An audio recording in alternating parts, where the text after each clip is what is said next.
177 177 بہت زبردست ہے۔ روایت میں آیا کہ جس شخص نے اس آیت پر عمل کیا، سورۃ البقرہ کی آیت نمبر 177 کے بارے میں روایت ہے، جس نے اس آیت پر عمل کیا اس نے ایمان کامل کر لیا۔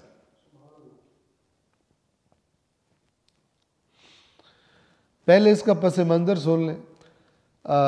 ظاہراً ایسا ہے کہ جب مدینہ تھا، مدینہ میں جو اہل کتاب رہتے تھے، جو مسیحی تھے وہ مشرق کی طرف رخ کرتے تھے وہاں کے اعتبار سے، اور جو یہود تھے وہ مغرب کی طرف رخ کرتے تھے نماز پڑھنے کے لیے۔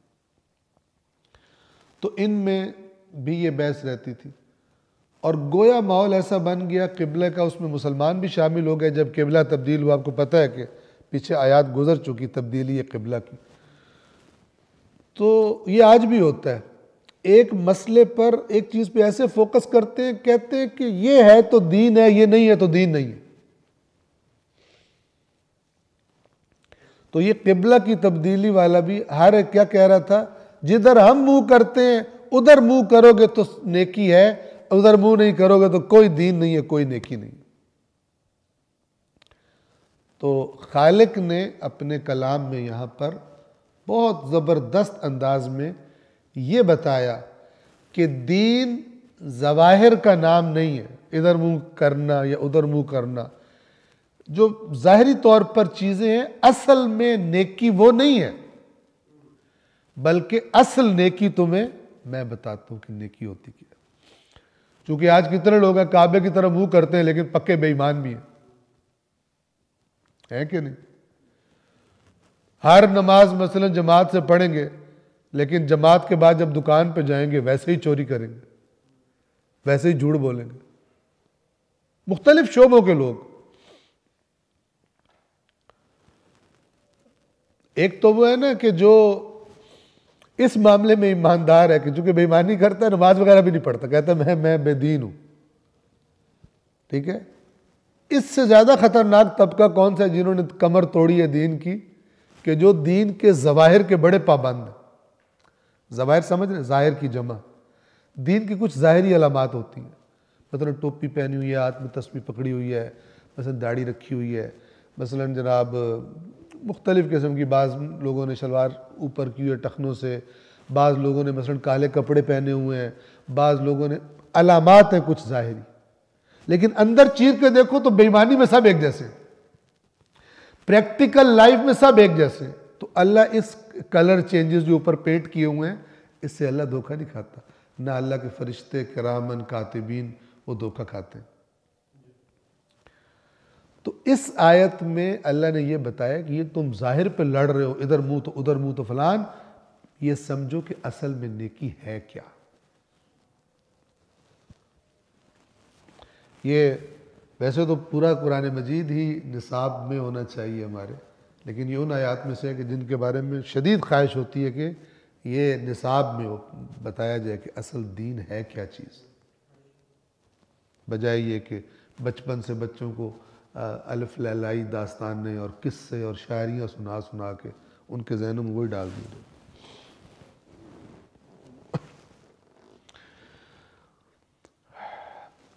سورۃ البقرہ آیت نمبر 177، فرمایا لیس البر، نہیں ہے نیکی۔ بر کسے کہتے ہیں؟ بر کہتے ہیں جس کو ہم اردو میں کہتے ہیں نیکی۔ بر کا لفظ نکلا ہے بر سے، آپ نے سنا ہوگا بر و بحر۔ بر کسے کہتے ہیں؟ بحر کہتے ہیں جسے ہم سمندر کہتے ہیں، اس میں بہت زیادہ تعداد میں پانی ہوتا ہے، وسعت ہوتی ہے۔ اسی کے مقابلے میں بر ہے، بہت بڑی تعداد میں خشکی، وسیع خشکی۔ اسی سے بر، نیکی کو بر کیوں کہتے ہیں عربی زبان میں؟ کیونکہ نیکی کے اچھے نتائج بہت وسیع ہوتے ہیں۔ نیکی میں خیرات و برکات، اچھے اثرات، نتائج بہت زیادہ ہوتے ہیں، لہذا اس بر سے بر لیا گیا۔ اور نیک کو کہتے ہیں بر، انجام دینے والے کو کہتے ہیں البار، رے پر تشدید۔ لیس البر، نہیں ہے نیکی، کیا نہیں ہے؟ ان تولوا وجوہکم قبل المشرق والمغرب، کہ تم پھیر لو اپنے منہ مشرق کی طرف اور مغرب کی طرف، یہ نیکی نہیں ہے۔ حالانکہ اللہ نے مسلمانوں سے کہا ہے تم نے ادھر منہ کرنا ہے، لیکن اللہ ہی کہہ رہا ہے کہ صرف یہ منہ کرنا جو ہے نا، اس پہ نہ چپک جاؤ کہ یہی نیکی ہے۔ یہ تو ایک ظاہر ہے، اس کے پیچھے ایک مغز چھپا ہوا ہے، وہ مغز تمہارے اندر ہونا چاہیے، وہ روح تمہارے اندر ہونی چاہیے۔ لہذا فرمایا نیکی یہ نہیں کہ تم اپنا رخ مشرق اور مغرب کی طرف پھیر لو، وَلَٰكِنَّ الْبِرَّ، بلکہ نیکی یہ ہے۔ اب یہ فرما کر کے نیکی تو یہ ہے، دو پارٹس میں یہ اگلا حصہ تقسیم ہوتا ہے۔ ایک میں بتایا گیا ہے کس کس چیز پر ایمان ضروری ہے، چونکہ اگر ایمان نہیں ہوگا تو پھر وہ بعد والے کام جو اچھے کام ہیں وہ نتائج نہیں دیں گے اللہ کے ہاں، کہ جو اس شخص کو نتائج ملنے والے ہیں جو ان چیزوں پر ایمان رکھتے ہوئے ان کاموں کو انجام دیتا ہے۔ لیکن اب آپ نے توجہ سے یہ سننا ہے کہ پروردگار عالم ظاہری چیزوں سے چپک کر اور اصل چیزوں کو بھول جانے والوں کو کیا دوائی دے رہا ہے یہاں پر۔ اور آج یہ مرض عام ہے۔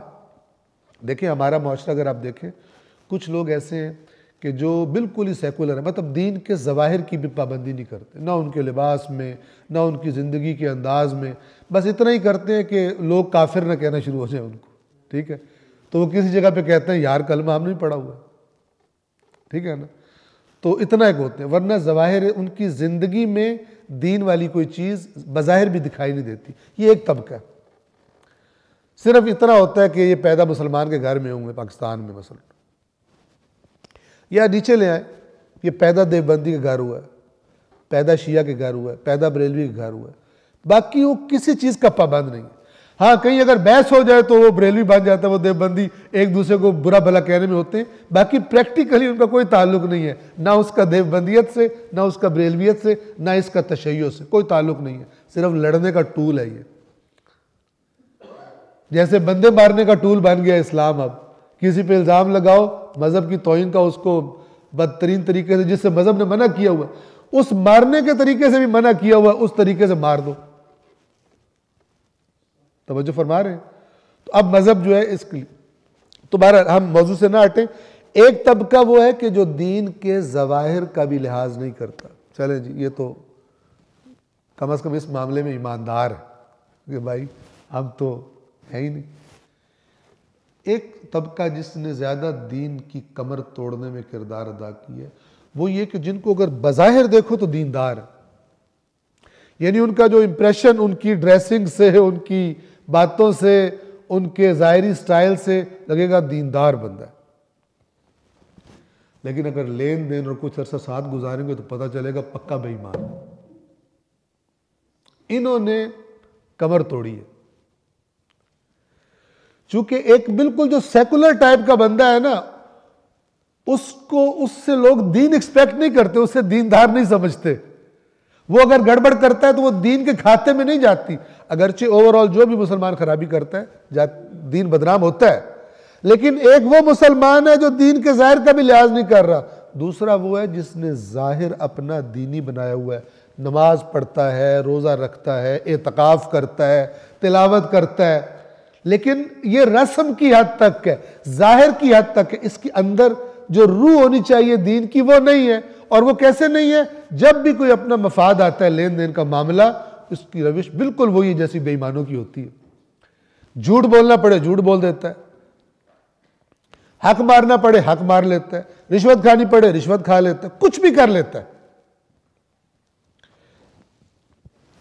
چونکہ لوگ ان کو دیکھتے اس نگاہ سے ہیں کہ یہ دین والے ہیں، تو ان کی برائیاں دین کے کھاتے میں ڈالتے جاتے ہیں۔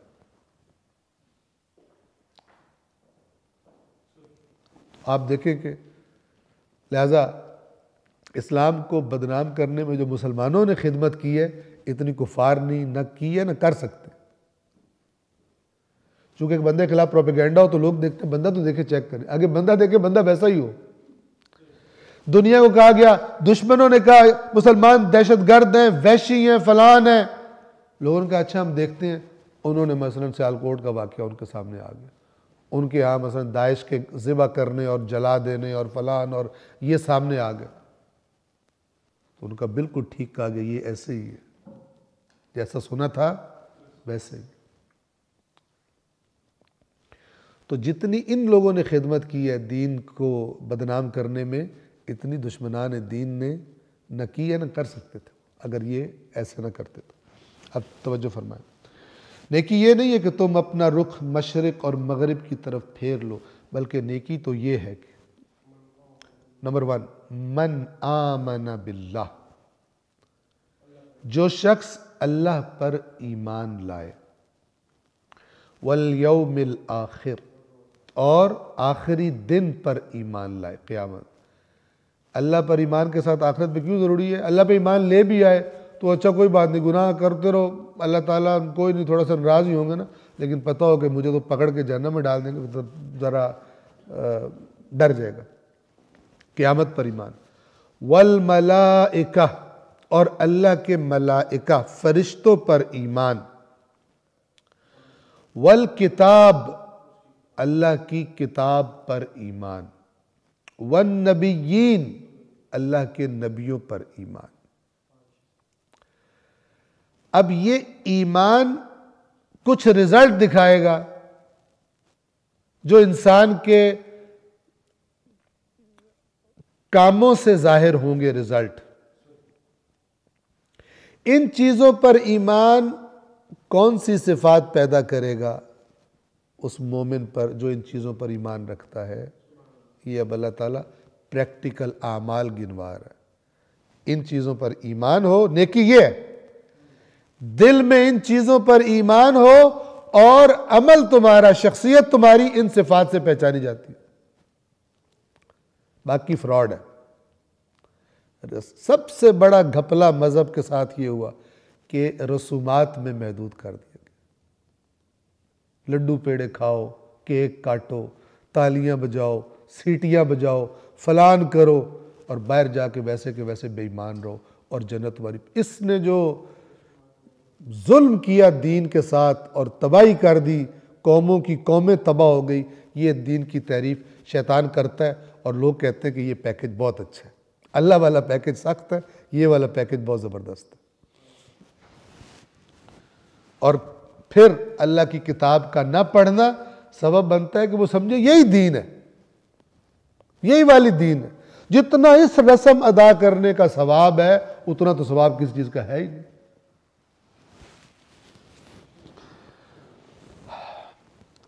ایمان والی چیزیں بیان کر کے فرمایا اب اعمال بیان ہو رہے ہیں. سب سے عمل میں جو سخت ترین چیز ہے وہ کیا ہوتی ہے؟ انسان اپنی سب سے عزیز چیز کو اللہ کے راستے میں لگائے, اور وہ ہے مال. چونکہ جان تو اللہ ہر جگہ نہیں مانگتا, جان قربان کرو, لیکن مال تو ڈیلی مطالبہ ہے. اور آپ اگر آج انسانوں کی زندگی کا فوکس دیکھیں تو کیا ہے؟ گھما پھرا کے مال کمانے کی طرف ہے. اور جو باقی چیزیں ہیں نا, مثلا میں اقتدار حاصل کروں, وہ بھی مال سے ہی ہوتا ہے. لہذا فوکس مال ہے.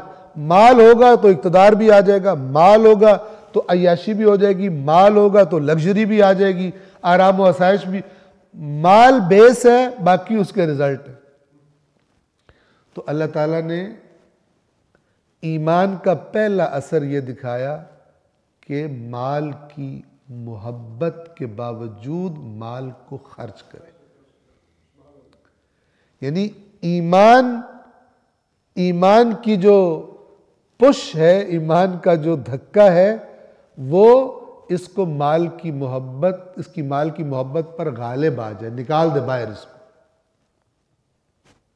توجہ فرما رہے ہیں, دیکھیں وَآتَ الْمَالَ عَلَىٰ حُبِّهِ, اور عطا کرے مال کو علی حبہ، مال کی محبت کے باوجود۔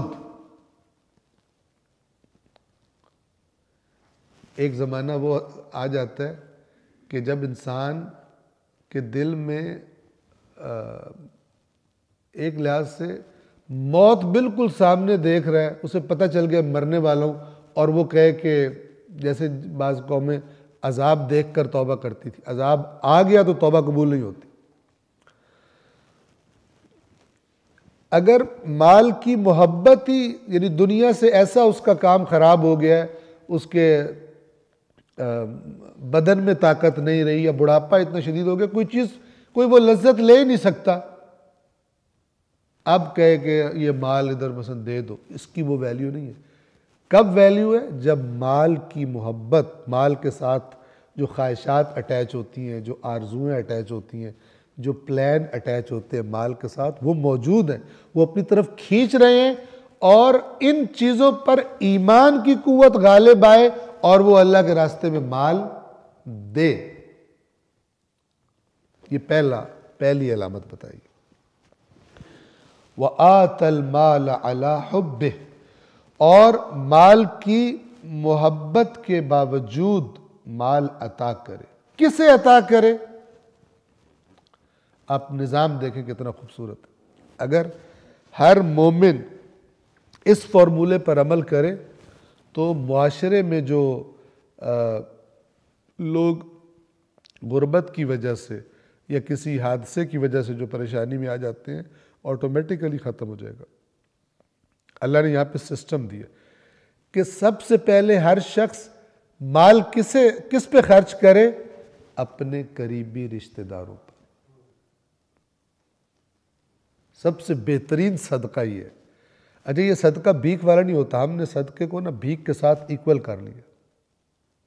صدقہ یعنی بھیک، کہتے ہیں اسے صدقہ لگتا ہے۔ دیکھیں، ایک ہے واجب صدقات، جیسے زکوٰۃ ہوتی ہے، جیسے فطرہ ہوتا ہے، ان کے احکامات ہیں مصرف کے۔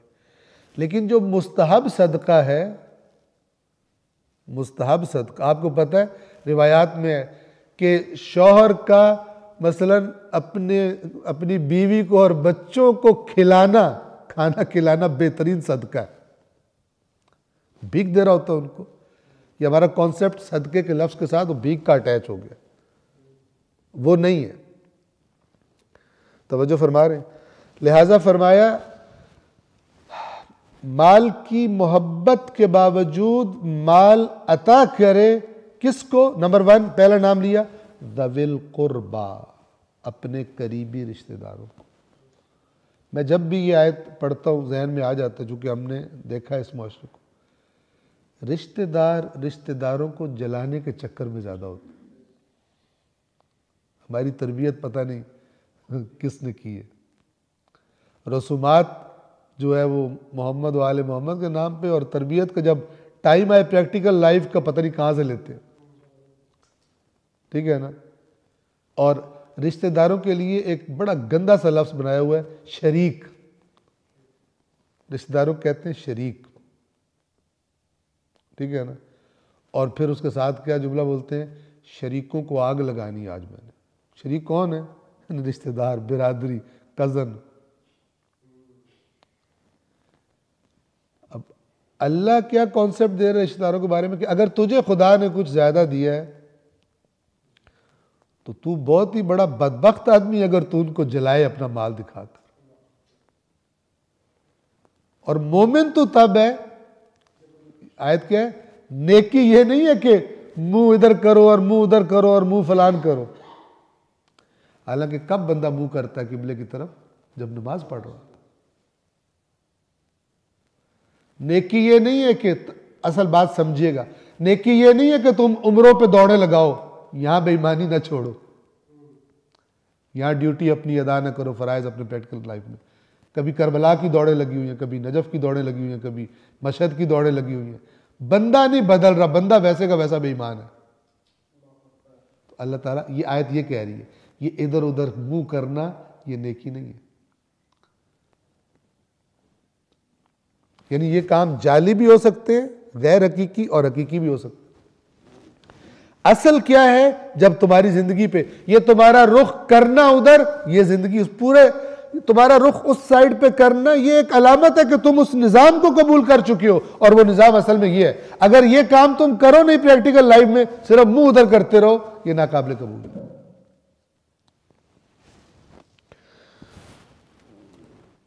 قریبی رشتہ داروں کو، یعنی اللہ کے نزدیک کون ہے مومن؟ کہ اگر خدا نے اس کو زیادہ دیا ہے، سب سے پہلے دیکھتا ہے کہ میرے رشتہ داروں میں اللہ نے مجھ پہ کرم کیا ہے، اللہ نے مجھے زیادہ دے دیا، میری اچھی نوکری لگ گئی ہے، میرا کاروبار اچھا ہو گیا، میں بہتر ہو گیا ہوں، اب میں دیکھوں میرے قریبیوں میں سے کون محروم ہے، کم ہے۔ فرشتہ ہے یہ انسان۔ اور پھر یہ بھی نہیں کہ ایسے پھر رشتہ دار کو دے کہ اس بیچارے کو ذلیل کر دے، خدا کے لیے کر رہا ہے نا، خدا چاہتا ہے کہ اس کی جو عزت نفس ہے وہ بھی محفوظ رہے، اس طرح دو۔ آپ سوچیں، یعنی ہر بندہ اپنی یہ ذمہ داری بنا لے، یہ چیز یہ صفت اپنی زندگی میں داخل کر لے، تو اس معاشرے میں کتنی نفرتیں ہیں رشتہ داروں کی، جو یہ ایک دوسرے کو جلانے کے چکر میں اور ایک دوسرے کو نیچا دکھانے کے چکر میں لڑ رہے ہوتے ہیں، اور کتنی نفرتیں اور کتنی دوریاں پیدا ہوتی ہیں، یہ سب ختم ہو جائیں گے جب اپنے رشتہ دار کو اس نگاہ سے دیکھے گا کہ اگر اس کے پاس کوئی چیز کم ہے، میرے بچوں کے پاس زیادہ، اس کے بچوں کے پاس کم ہے، میں شیئر کروں اس کے ساتھ۔ ایمان اصل میں یہ ہے۔ دوسرے نمبر پر کنہیں عطا کرے؟ والیتاما، یتیموں کو۔ یتیم کا نام اللہ بار بار لیتا ہے، ایک تو اس لیے بھی ہے کہ جس معاشرے میں قرآن نازل ہوا وہاں پہ یتیموں کا کوئی پرسان حال نہیں ہوتا تھا، بری یتیموں کا مال کھا جاتے تھے، ان کا مال ہڑپنے کے لیے پہلے زبردستی شادیاں کر لیتے تھے یتیم بچیوں سے، کوئی پرسان حال نہیں تھا ان کو۔ لہذا اللہ نے سورۃ الضحیٰ میں جب یہ فرمایا نا کہ ما ودعک ربک وما قلی، اے رسول آپ کے رب نے نہ آپ کو چھوڑا ہے نہ آپ سے کوئی ناراض ہے، تو اللہ نے سابقہ بڑے بڑے احسان اپنے اس صورت میں رسول اللہ کو یاد کرائے کہ ہم نے تو آپ کو اس وقت نہیں چھوڑا، اب تو ہم نے آپ کو ذمہ داری دی ہوئی، اب کیسے چھوڑیں گے؟ وہاں پر ایک احسان کیا بتایا ہے کہ الم یجدک یتیما فآویٰ، ایک ایسے معاشرے میں جہاں یتیموں کو تو پوچھتا بلاتا ہی کوئی، آپ کو ہم نے کیسے پرورش کرنے والا عطا کر دیا، کیسی پناہ گاہ آپ کے لیے، جو اپنے بچوں سے بڑھ کر آپ سے محبت کرتا ہے۔ اگر آپ دیکھیں حضرت ابو طالب کی جو زندگی گزری ہے، شیعہ سنی کا اس معاملے میں بالکل اتفاق ہے کہ حضرت ابو طالب اپنی اولاد سے بڑھ کر رسول اللہ کا خیال رکھتے تھے، حالانکہ رسول اللہ یتیم تھے۔ اس معاشرے میں جس میں چاچے کھا جاتے تھے اپنے بھتیجوں کو، ان کا مال ہر چیز، اور ان سے مثلا بدترین نوکروں غلاموں والا سلوک کرتے تھے، اس میں اللہ فرما رہا ہے ہم نے آپ کو ایسی پناہ گاہ دی تھی، آپ کو یاد نہیں؟ الم یجدک یتیما، کیا اللہ نے آپ کو یتیم پا کر فآویٰ، پناہ گاہ نہیں دی، آپ کو پناہ نہیں دی؟ کون ہے پناہ؟ کہ اس معاشرے میں جو یتیموں کے ساتھ برا سلوک ہوتا ہے، آپ کو ہم نے ایسا پرورش کرنے والا دیا کہ جس کو اپنے بچوں سے بھی آپ۔ اور جو لوگ یہ کہتے ہیں کہ آخر میں انہوں نے اسلام مثلا قبول نہیں کیا تھا، وہ بھی اس بات کو جانتے ہیں، ان کی بھی کتابوں میں ہے کہ آخری وقت میں بھی جناب ابو طالب نے کیا کیا تھا؟ اپنے بچوں کو بلا کر کہا تھا کہ میرے بعد محمد کی حفاظت کرنا اپنی جانوں سے بڑھ کر۔ عقل قبول کرتی ہے بندے کی، ایک بندہ اپنی بھی ساری عمر، ٹھیک ہے، بقول ان کے کہ مثلا بت پرستی اور اس والے تھے، ایک تو ساری عمر اس بندے کی سپورٹ کر رہا ہے، اس اپنے یتیم بھتیجے کی، کہ جو آپ کے بقول ان کے اپنے دین کے خلاف ہے، ان کے معبودوں کے خلاف ہے، اپنے دین کے خلاف اپنے بھتیجے کی سپورٹ کر رہے ہیں، پھر جب دنیا سے جا رہے، جاتے ہوئے بچوں کو بھی کہہ رہے ہیں اپنی جانوں سے بڑھ کر اس محمد کی حفاظت کرنا، صلی اللہ علیہ وآلہ وسلم، لیکن ایماندار نہیں ہے، پھر بھی ایمان نہیں لائے۔ عجیب۔ حالانکہ آپ کو پتہ ہے مذہب کی وجہ سے تو باپ بیٹے ایک دوسرے کو قتل کر دیتے، دین کے معاملے میں قتل کر دیتے، لیکن یہ چچا دیکھ رہا ہے کہ میری ساری زندگی میں میرے بھتیجے نے میرے دین کی، یعنی جو کہا جاتا ہے اس کی مخالفت کی ہے، اور پھر اپنے بچوں کو بھی یہی کہہ رہا ہے کہ اس کی حفاظت کرنی اپنی جانوں سے بڑھ کر۔ اور جو آپ جو تاریخی روایات ہیں اس میں دیکھیں کہ اگر دسترخوان جب لگتا تھا جناب ابو طالب کے گھر میں تو سب بیٹھے ہوئے ہیں، اپنے بچے آ گئے ہیں، لیکن کھانا شروع نہیں کرنے دیتے تھے، کہتے تھے جب تک محمد نہیں آ جاتے کوئی کھانا شروع نہیں کرے گا۔ تو اللہ نے بات یتیم سے چلی تھی، اس معاشرے میں یتیموں کی چونکہ بہت بری حالت تھی، لہذا قرآن میں آپ کو یتیم کا ذکر بہت ملے گا، اور آپ کو ملے گا کہ جو یتیم کو دھکے دیتا ہے، یعنی برا سلوک کرتا ہے، وہ قیامت کو جھٹلاتا ہے، اس حد تک۔ اور سورۃ ضحیٰ میں کیا فرمایا؟ الم یجدک یتیما فآویٰ، آپ کو یتیم پا کر آپ کو پناہ نہیں دی، اپنا احسان اللہ بڑا احسان شمار فرماتا ہے۔ پس ذوی القربیٰ کے بعد دوسرا نمبر ہے یتامہ، یتیموں کا۔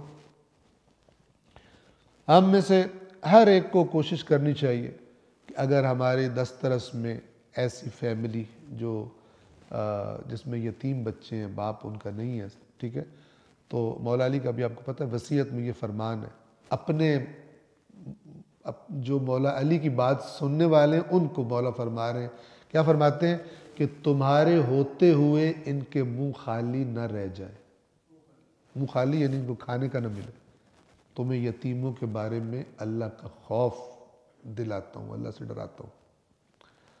تو ہم کو چاہیے کہ مثلاً ہم دیکھیں آس پاس، کہ آس پاس نہیں تو جو یعنی بعض ادارے ہوتے ہیں کہ جو واقعاً یہ کام کر رہے ہوتے ہیں، تو بالآخر ہماری زندگیوں میں یہ چیزیں ہوں، چونکہ اللہ کہہ رہا ہے کہ یہ نیکی ہے، یہ بتا رہی ہے کہ تم کیا چیز ہو، منہ ادھر ادھر کرنے اور رسمیں ادا کرنی یہ نہیں بتا رہا۔ اور آپ کو پتہ ہے ابھی معاشرے میں نا رسمیں ادا کرنے کا ثواب بہت زیادہ ہے۔ میں نے آپ کو پتہ نہیں سنایا یا نہیں سنایا، سن لیں کہ کس طرح بیڑا غرق کیا جاتا ہے، ایک چیز جس کی بنیاد ہی کوئی نہیں ہے، اس کو جاہل، قرآن سے جاہل عوام کے ذہنوں میں کیسے اسے کھانے کے لیے، ان کے چڑھاوے کھانے کے لیے کیسے فیڈ کیا جاتا ہے، ٹھیک ہے۔ ایک سپیچ دیکھی ہم نے کہ جو اسی لاہور کے میرا خیال ہے نیو گارڈن ٹاؤن یا ماڈل ٹاؤن، مجھے یاد نہیں، کافی عرصہ پہلے دیکھی تھی، اس میں ایک پیر صاحب اپنے مریدوں سے خطاب فرما رہے تھے، کہہ رہے تھے تھانوں، پنجابی میں کہہ رہے تھے، اردو میں کہتا ہوں میں، کہ تمہیں نہیں پتا کہ یہ جو تم آج آئے ہو نا اس جشن میں شرکت کے لیے، اس کا اجر کیا، ٹھیک ہے نا، میں دساں، صاحب نے کہا دسو، تو اس نے کہا کہ قیامت کا دن ہوگا، یہ ہے سٹوریاں، یہ سٹوریاں، اور سٹوری ٹیلر جو ہے نا وہ بہت فیوریٹ ہوتے ہیں لوگوں کے۔ تو اس نے کہا جب قیامت کا دن ہوگا اور تیرے اعمال کے لیے ترازو تولنے کے لیے لایا جائے گا، اور تیرے جب اعمال تولے جائیں گے تو دھڑام سے تیرا گناہوں والا پلڑا جو ہے وہ بھاری زمین پہ لگ جائے گا۔ ایک تو یہ سمجھ نہیں آتی کہ ان کے مرید اتنے بے ایمان ہوتے کیوں ہیں کہ نیکیاں اتنی کم کے اوپر چلی جائیں اور گناہ اتنے کہ ڈھیر لگ جائے، یہ نہیں سمجھ آتی۔ اصل میں مکر یہ کرتے ہیں کہ تم گناہ کرو، جتنے بھی ہوگے نا، ہمارے ساتھ تمہارا ٹانکا اگر کنیکشن صحیح ہے تو ہم تمہیں چھڑائیں گے۔ تو کہتا ہے کہ وہ پھر جب دھڑام سے پلڑا بھاری ہو کے تیرا برے اعمال والا ترازو کا لگے گا، تو پریشان کھڑا ہوگا، نفسا نفسی کا عالم کہ اب میں کدھر جاؤں، اچانک فرشتے ایک اتنی سی کاغذ کی پرچی لے کر آئیں گے اور وہ تیرے نیکیوں والے اعمال میں ڈالیں گے، اور جیسے ہی وہ نیکیوں والے اعمال میں ڈلے گی پھر دھڑام کی آواز آئے گی، نیکیوں والا زمین پہ لگ جائے گا اور برے اعمال والا اوپر چلا جائے گا، اور تو ان سے حیران ہو کے پوچھے گا او یہ میں نے کون سی نیکی کی تھی جس کی اتنا وزن ہے؟ تو کہیں گے او جڑا تو ماڈل ٹاؤن نے جشن اٹینڈ کیتا سی اوندا ثواب۔ پھر وہ کہتے ہیں آنکھوں سارے سبحان اللہ، سارے کہتے ہیں سبحان اللہ، بھیڑا گھر کو اے جڑا تو کیک کٹیا سی اوندا ثواب، جڑا تو حلوہ کھادا سی اوندا ثواب، تو کھوایا سی، ٹھیک ہے نا۔ اس طرح کے قصوں میں اس امت کی تباہی اتار دی، اور ان کو روح دین، اس کا ٹیسٹ ہی بھول گیا کہ دین ہوتا کیا ہے، دین تقاضا کیا کرتا ہے تم سے، دین اصلاً آیا کس لیے؟ نہ اس کو چھوڑ دو، ادھر جاؤ ہی مت، کس سے سنو ہمارے۔ ذوی القربہ والیتامى، تیسرا والمساکین۔ مسکین کسے کہتے ہیں؟ مسکین یعنی جس کے پاس ہے نہیں کوئی ایسی چیز کہ جس سے اپنی زندگی کا سرکل چلا سکے۔ ہمارے دیہات میں کچھ لفظ انگلش کے بدل جاتے ہیں، ان کو پتہ نہیں ہوتا، تو اکثر لوگ کہتے ہیں شاہ جی کوئی بندوبست، کوئی قرضہ شرہ دے دیو، میرا سرکٹ نہیں چل رہا۔ سرکل کو کیا کہتے ہیں؟ سرکٹ کہتے ہیں، ایسے میں میزان کہہ رہا ہوں۔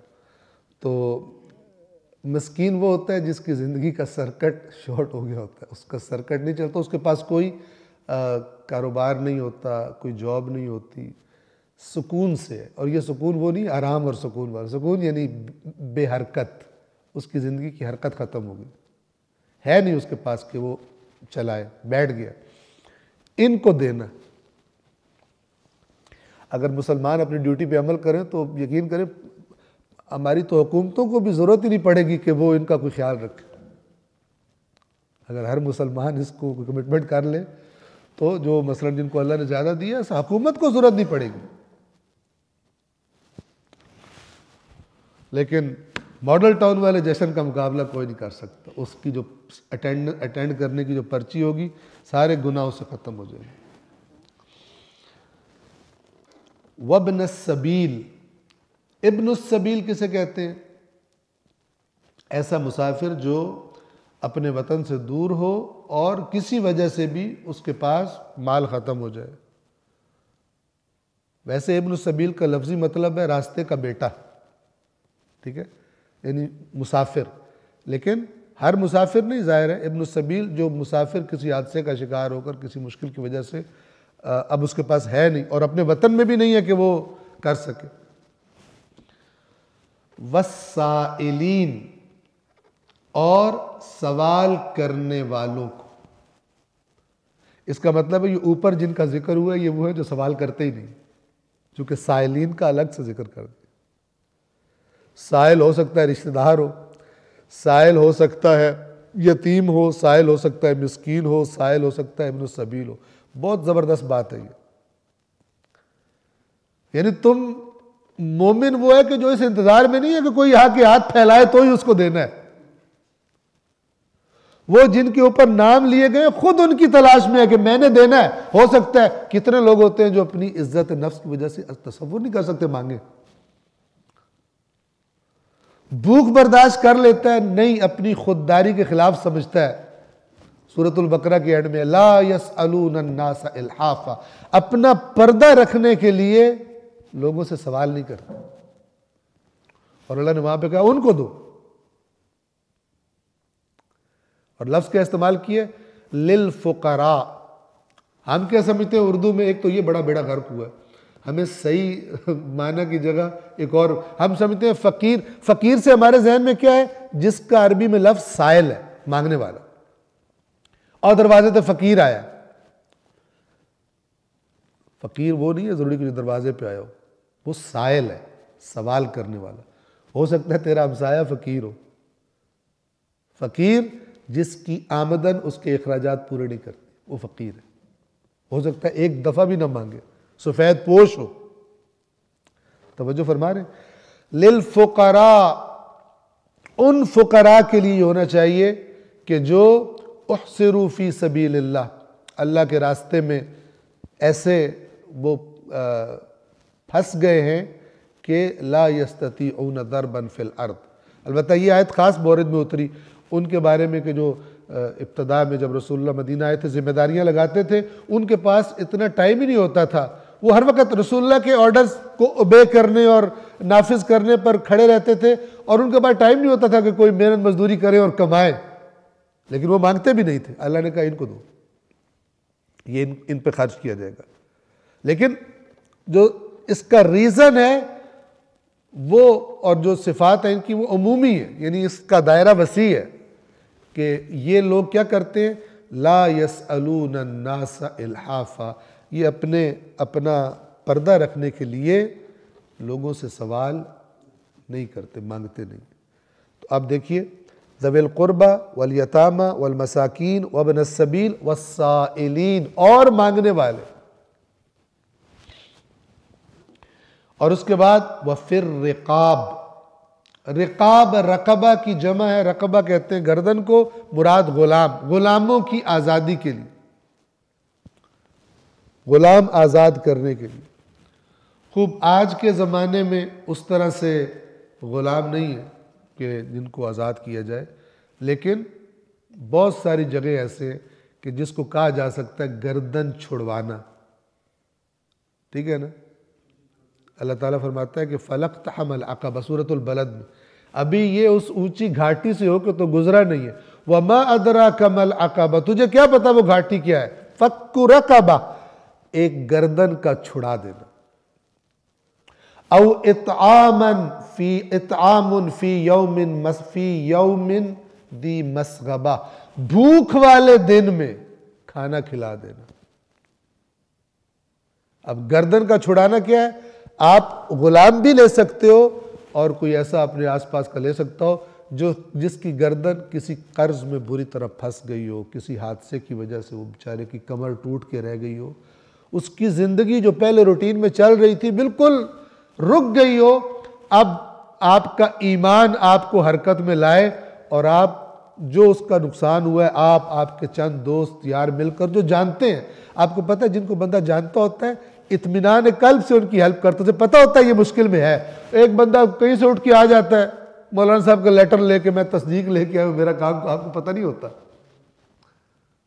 ٹھیک ہے، آپ کو پتہ نہیں ہوتا۔ ابھی 2 دن پہلے ہمارے پاس ایک بندہ آیا، اور اس نے کہا جی تصدیق لکھ کے دے، میں نے کہا ہم تصدیق لکھ کے نہیں دیتے، تو آپ کو ہم تھوڑا سا کام بنا دیتے ہیں، وہ کام کرو۔ کہتا غصے میں آ کے چلا گیا، کام نہیں کرنا، تصدیق لکھ کے دو کہ یہ مستحق ہے، تاکہ 10 جگہوں پہ جا کے میں پیسے لے کے آ جاؤں، کام نہیں کرنا۔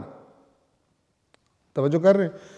تو سب سے بیسٹ کیا دین نے کیا سجیسٹ کیا ہے، یہ آپ کے آس پاس جو جن کو آپ جانتے ہو ان کو تو آپ کو اچھی طرح پتہ ہے یہ اس وقت مشکل میں ہے، یہ اس وقت مشکل میں نہیں ہے، آپ کے سامنے اس کا نقصان ہو گیا ہے، آپ کے سامنے اس پر بیماری آ گئی ہے، آپ کے سامنے اس کی نوکری چلی گئی ہے، آپ کے بالکل سامنے ہے، آپ اطمینان قلب بنسبت اس کے کہ ان کو کرنا جن کو آپ جانتے بھی نہیں۔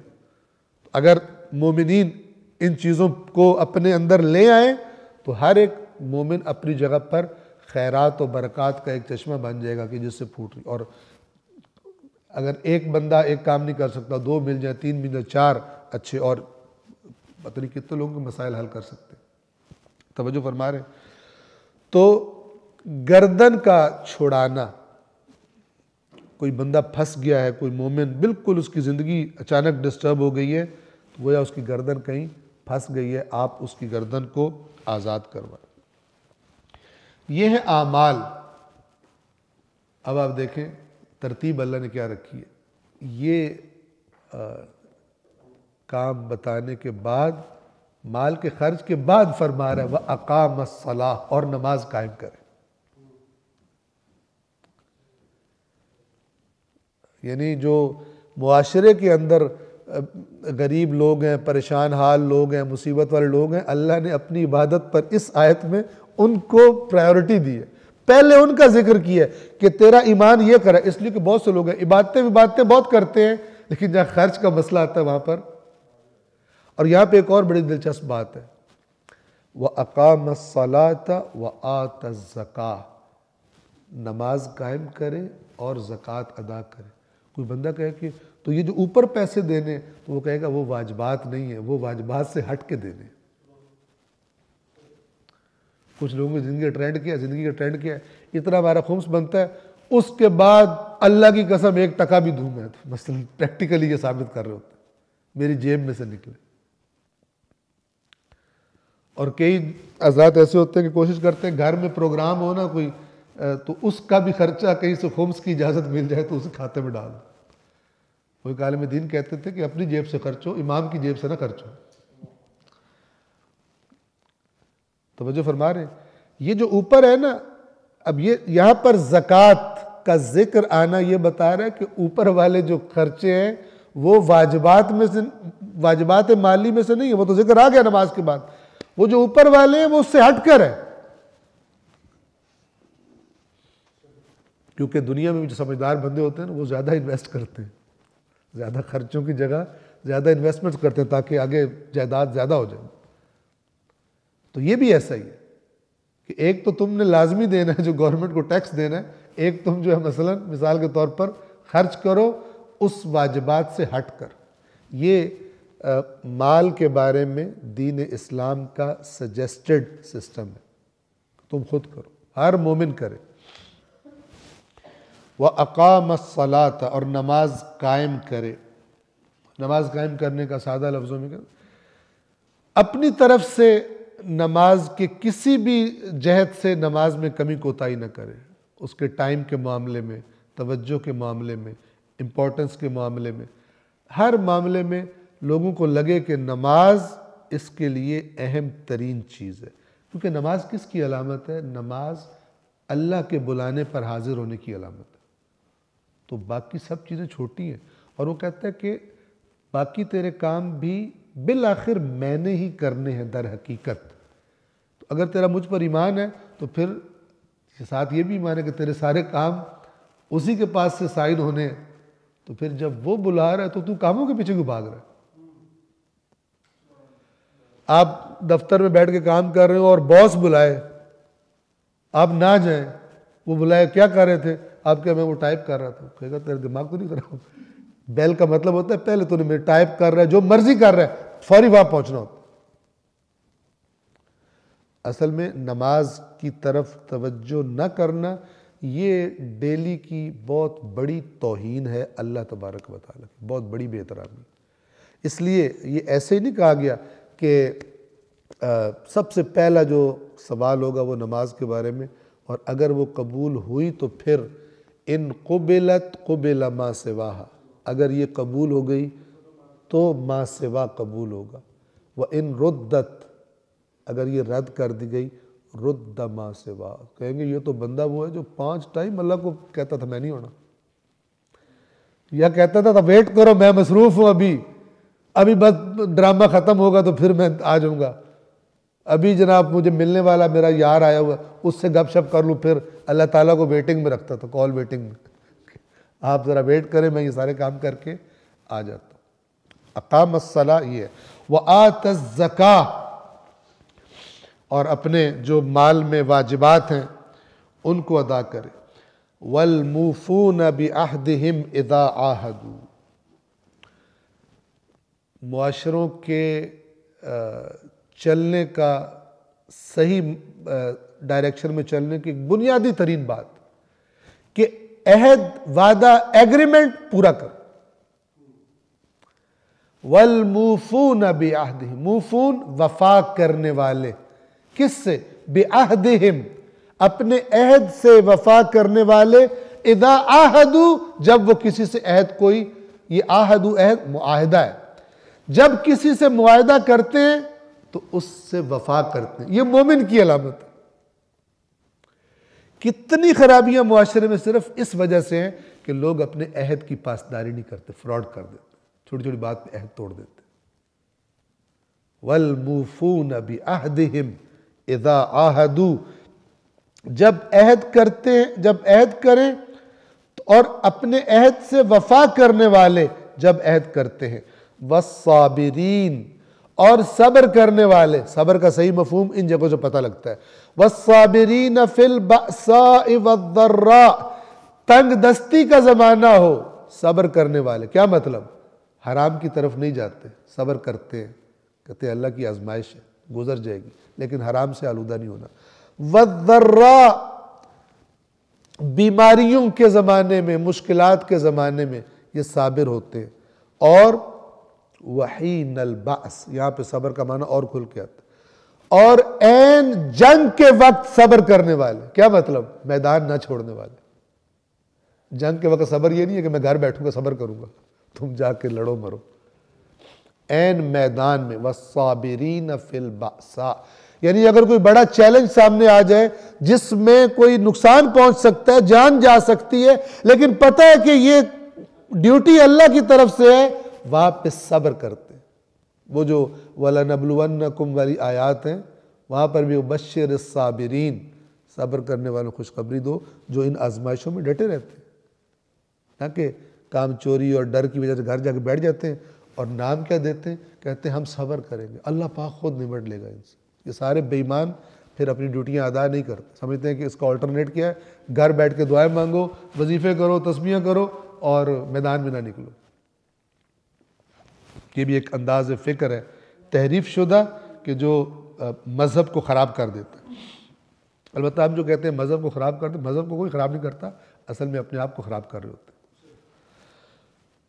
والصابرین فی البأساء والضراء وحین البعث، اور تنگ دستی اور مصیبت کے وقت اور میدان جنگ میں صبر کرنے والے. اب یہ آپ نے صفات پڑھ لی، سن لی.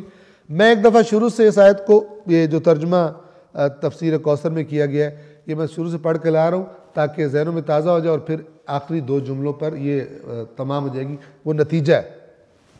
نیکی یہ نہیں ہے کہ تم اپنا رخ مشرق اور مغرب کی طرف پھیر لو، بلکہ نیکی تو یہ ہے کہ جو کوئی اللہ، روز قیامت، فرشتوں، کتاب اور نبیوں پر ایمان لائے اور اپنا پسندیدہ مال، یعنی جس مال سے محبت ہے، اسے قریبی رشتہ داروں، یتیموں، مسکینوں، مسافروں، سائلوں، سوال کرنے والے، اور غلاموں کی رہائی پر خرچ کرے، اور نماز قائم کرے اور زکوٰۃ ادا کرے.